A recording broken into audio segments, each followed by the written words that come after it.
ពីអ្នកផ្ដាំស្វាមីស្វាមីគាត់ញ៉ាំកាទៀវញ៉ាំទេលោកប្តី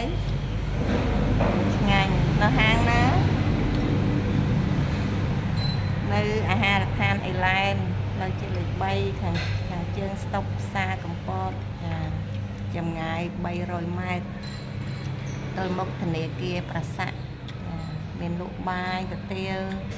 ខគោនំចុកស្រស់មីសួរស្រស់បាយសាច់ជ្រូកបង្គាក្លុកមានច្រើនអាចបងប្អូនអាចមកញ៉ាំនៅអាហារដ្ឋានបានចាមានភេសជ្ជៈគ្រប់មុខខាងមុខផ្ទះ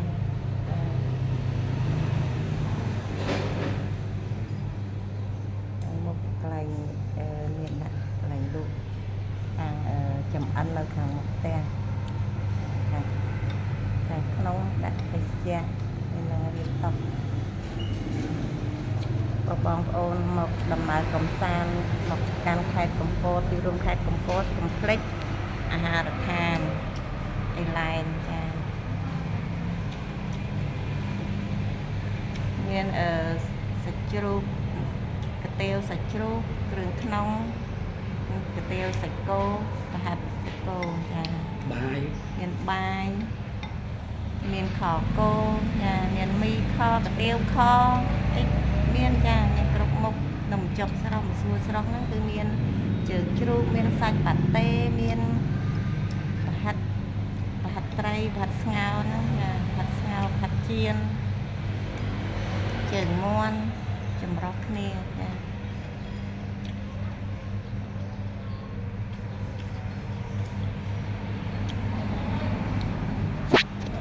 ចូលជាសរថា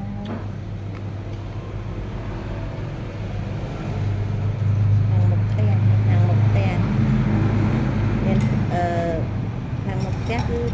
ថ្នល់ជាតិចាផ្លូវទៅធំចាការថាផ្លូវជាតិលេខ3អត់ទាន់ដល់ផ្សារកំពតទេគឺនៅខាងជើងស្តុបចុះផ្សារចម្ងាយ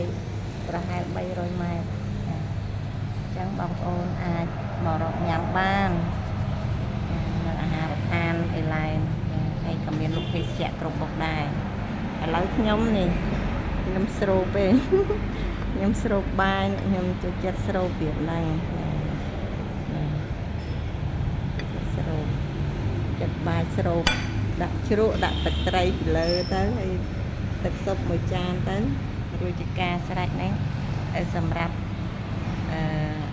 ពេលព្រឹកចាស្រះស្រូបពេលព្រឹកអរគុណបងប្អូនដែលតែងតែមកគាំទ្រនៅអាហារដ្ឋានយើងខ្ញុំឋានវិឡែន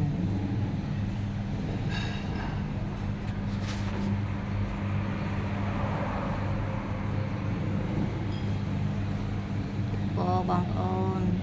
សំណាងល្អធ្វើដំណើរកំសាន្តទៅទីណាសូមតែសុខសុវត្ថិភាពគ្រប់ក្រុមគ្រួសារទាំងពេលទៅនិងពេលត្រឡប់ឥឡូវមានភ្ញៀវមកចូលញ៉ាំហើយកាមេរ៉ានេះពិបាករេអត់សូវចេះថតអរគុណ